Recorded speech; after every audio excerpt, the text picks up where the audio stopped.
it's Amanda Wold, Group Fitness Instructor, Independent Team Beachbody Coach, mom of two wonderful little boys, partner to the most amazing man on the planet, and future presenter and APD for Powder Blue Productions. Today I am answering your questions about some of your fears that you've asked me about regarding becoming an instructor. And I am going to lay those fears to rest. First of all, you need to know that what you're feeling is what every single person who's considering becoming an instructor is feeling. We have all had those thoughts go racing through our minds. And I want you to know that that's that little voice of self-doubt that talks to us whenever we're going to try something new. So I will encourage you not to live in fear. Go for it. If you're considering it, take the plunge. But let's talk about some of those fears. So several of you said that you're concerned about forgetting the moves. And I have 4 things that you need to know about forgetting the moves. First of all, you practice. You're going to practice until those moves are so comfortable for you that you couldn't forget them if you wanted to. Okay, so practice. If that's a fear of yours, forgetting the moves, you're just going to practice a lot at home. Second of all, while you're practicing, you're going to be listening to the music. Find those cues in the music that will help you remember. So maybe there's a big drum roll before something changes, or maybe you can tell that the chorus is coming, and that's going to cue the fact that you're going to move to the next move. Okay, so the music is going to help you remember the moves as well.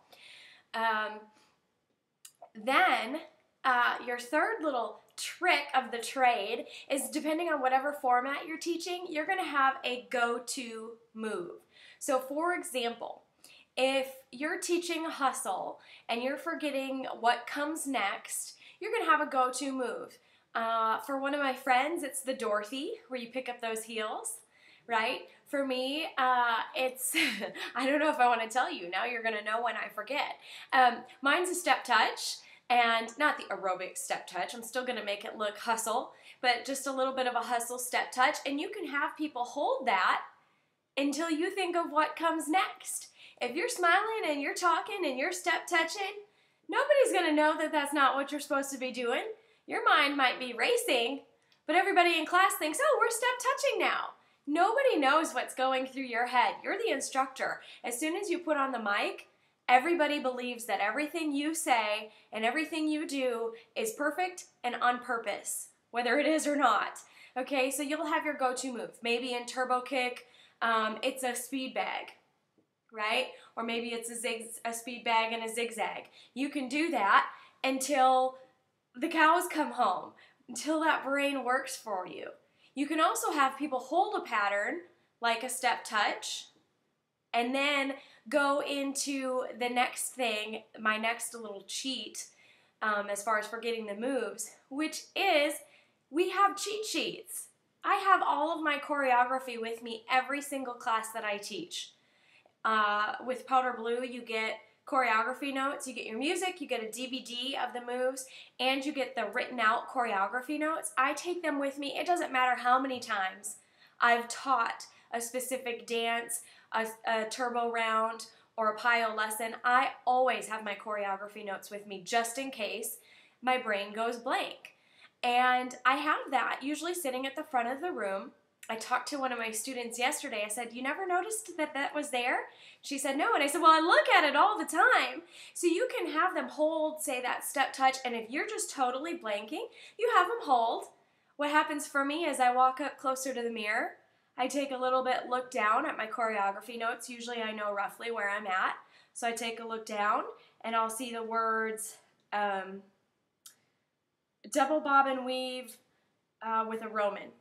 And I'll say, oh, that's what comes next. I'll take a couple steps back. I'll get back into that step touch with them that they were holding. And boom, go into that double bob, right? I can cue that. Nobody else knew that that's what I did. Now y'all know. But you have a cheat sheet right there. It's okay.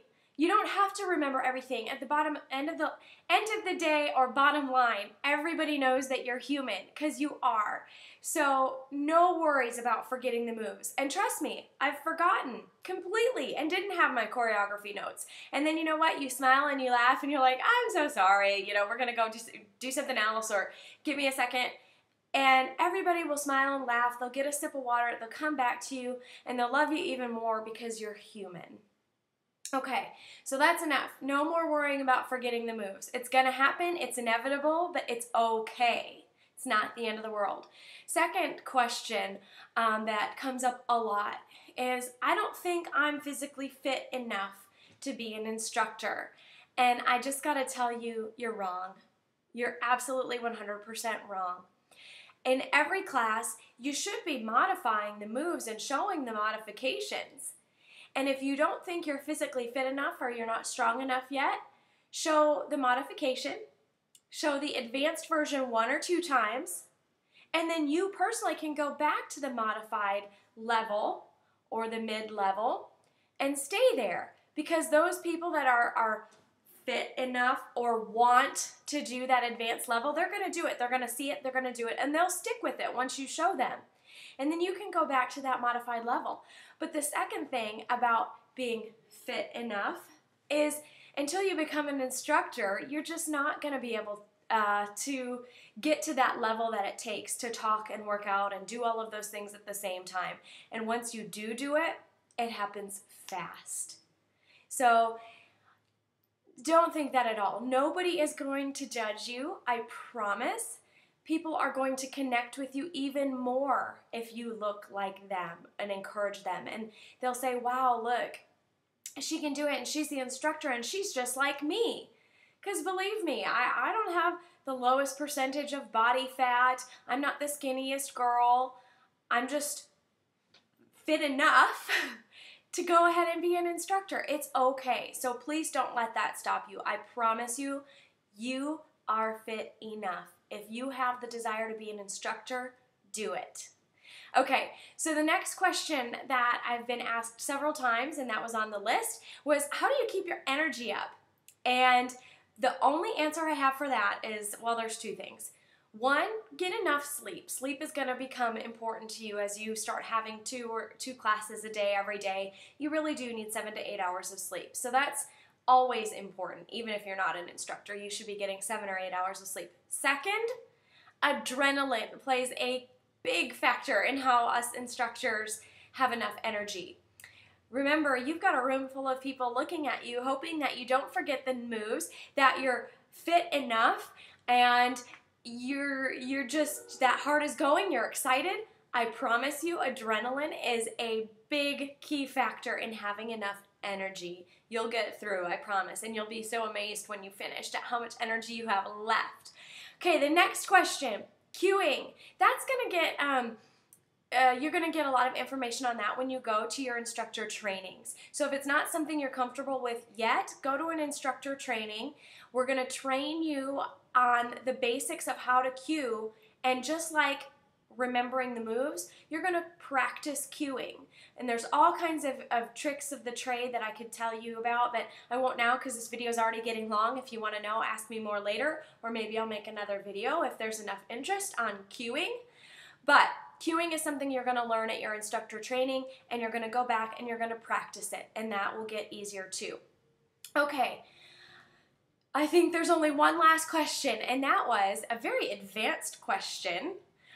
How do you make the class good for new people that are just walking in and repeat offenders that have been in your class forever? So how do you make it doable for the new people and make sense, and challenging and fun for the repeat offenders that already know all of the choreography? And that, first of all, let me say, that comes with practice and becoming a seasoned instructor, but it's really quite easy. Your newbies are going to do their best if you're cueing well and explaining things well, okay? Anybody will feel comfortable in a class if they've never done it before if the instructor is cueing properly. And that means both verbal cues, visual cues, kinesthetic, learning as in doing the moves slow first so that the body has time to memorize what's going on and then speeding it up? And how does that relate to keeping those that have been in the class for a while interested? Well, guess what? They're going to have fun no matter what. They've already proven to you that they love your class, and they're always going to come back. They're coming back maybe because they love to show off, right? And that's great because we were all front row divas before we became instructors. So maybe they're showing off the moves. Maybe you can point them out. A lot of times that helps them keep their excitement up and their energy up. If you're like, okay, I know we're going slow and this is the basic move, but look at how Jana is doing this move. Doesn't Jana do it great? Like that's awesome, Jana. Thanks for showing us the advanced version. You know, something along those lines. So your repeat offenders are going to have fun no matter what because they'll kick it up because they know what's coming next. They're coming back because they love you. They love the format. So you don't have to worry so much about them. They're going to make it fun for themselves. You're always going to show modifications and advanced levels. That's going to keep your newbies comfortable and your repeat offenders challenged. Okay? Those are just like, oh my gosh, how to smash that all in 11 minutes. I'm looking at the clock, 11 minutes. I'm so sorry this video is so long, but I wanted to answer all your questions. I didn't go into as much detail as I could because I swear I could have talked for 8 hours on these topics, but hopefully that gives you a taste of the fact that what you're feeling is normal and that you should go for it. Absolutely 100% go for it. And find that mentor along the way who's going to help you with all of that. And I'm happy to be that person for you if you trust me enough. I would love to help you get there. So please click like up in the top right corner. Suggest me to your friends. I would love to have more likes on this page. Share the video if you thought you learned something from it. And if you have any more questions, leave a comment below. Thank you all so much. Have a fabulously fit day.